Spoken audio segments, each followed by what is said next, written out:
réponse. Je donne immédiatement donc la parole à Monsieur le rapporteur pour sa première série de questions. Monsieur le rapporteur. Merci Monsieur le Président, merci Monsieur Hanouna de votre propos liminaire. 3 observations, cela dit, par rapport à ce que vous avez dit. Vous avez signalé que dans votre public, il y avait des dames qui portent parfois le voile et que vous ne les interdisez pas. Je me permets respectueusement de faire observer que c'est la loi. Ce serait de la discrimination si vous ne les acceptiez pas. Je vous fais simplement aussi observer que dans son audition, Maxime Saada a évoqué le fait qu'effectivement 3,5 millions de sanctions, c'était un chiffre élevé, mais que, somme toute, et c'est sa phrase, on prend le risque.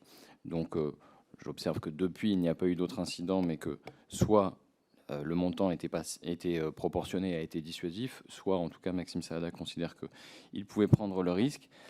Quant à l'idée que M. Boyard vous ait trahi, je rappelle à toutes fins utiles que la trahison en question a consisté à évoquer les affaires en Afrique de Vincent Bolloré, ce qui quand même laisse penser que vous avez une conception assez élargie de la notion de trahison.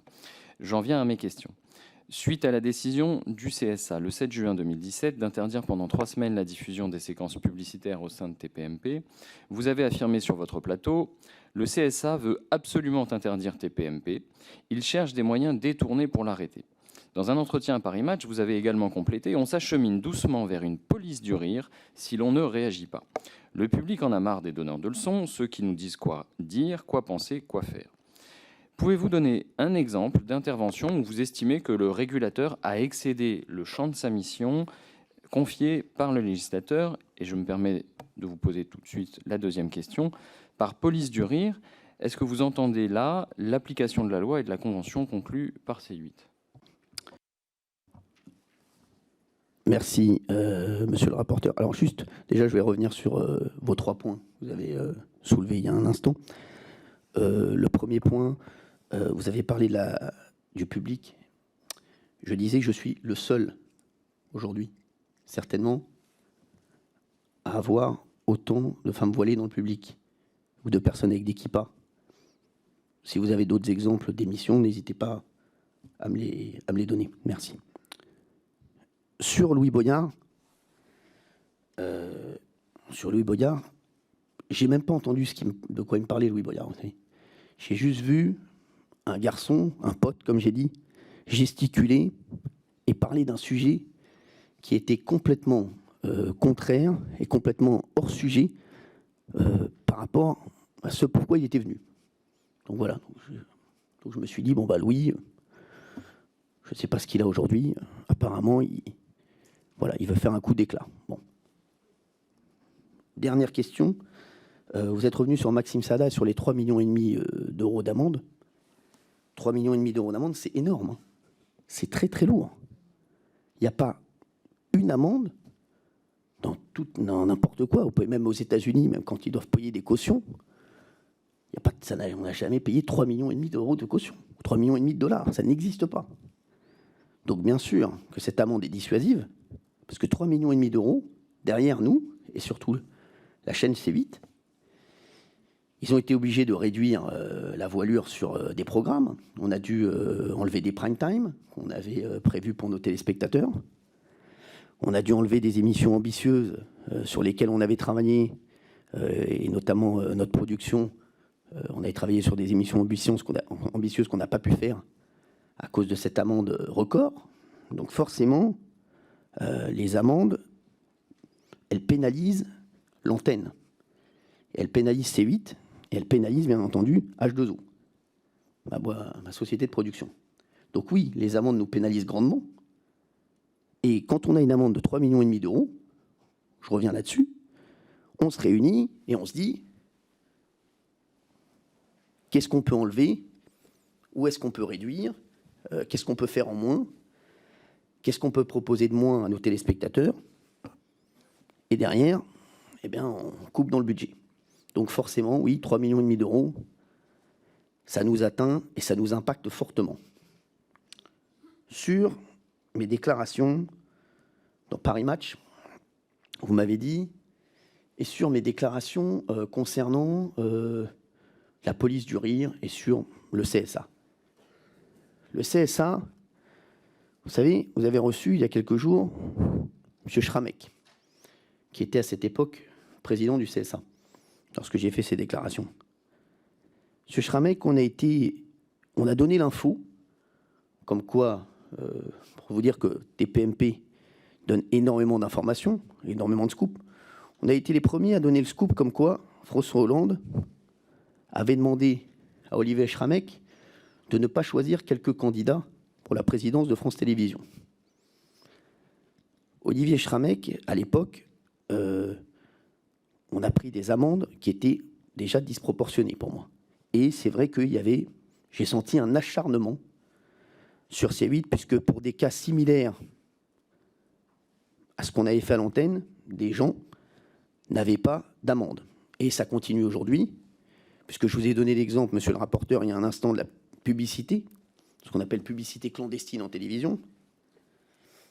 Moi, vous savez, sur d'autres émissions concurrentes, je vois beaucoup de marques. Je vois même des séquences entières sur des marques. Je n'ai pas connaissance qu'ils aient pris des amendes, puisque nous, on a pris 300 000 euros, je crois, pour publicité clandestine. Vous vous rendez compte, 300 000 euros 300 000 euros, c'est presque une semaine de TPMP. Hein. Vous vous rendez compte ou pas?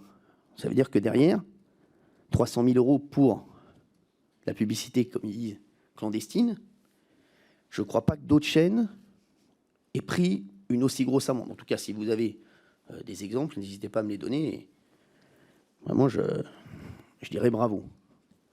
Donc voilà, sur la police du rire, vous savez, je ne suis pas le seul à le dire. Toutes les personnes qui font des émissions de divertissement aujourd'hui, tous les humoristes, tous mes potes humoristes vous diront, il y a une phrase qui revient toujours, c'est on ne peut plus rien dire, on ne peut plus rien faire, on ne peut plus rigoler de rien, c'était mieux avant, c'est ce qu'on entend à longueur de journée si on interroge des humoristes. Moi, je fais une émission, ce qu'on appelle une émission d'infotainment. Ça veut dire que c'est de l'info et du divertissement. On mêle les deux. Il y a une première partie qui est très divertissante, et plus on va vers la fin de l'émission, plus on est dans des témoignages plus lourds, plus on est dans des débats plus importants. Et moi, dans mon émission de divertissement, oui, je vous dis, on peut beaucoup moins rire de tout aujourd'hui qu'à une certaine époque. Aujourd'hui, et tous les humoristes vous le diront, monsieur le rapporteur. Je vous le dis. Vous pouvez interroger n'importe quel humoriste aujourd'hui.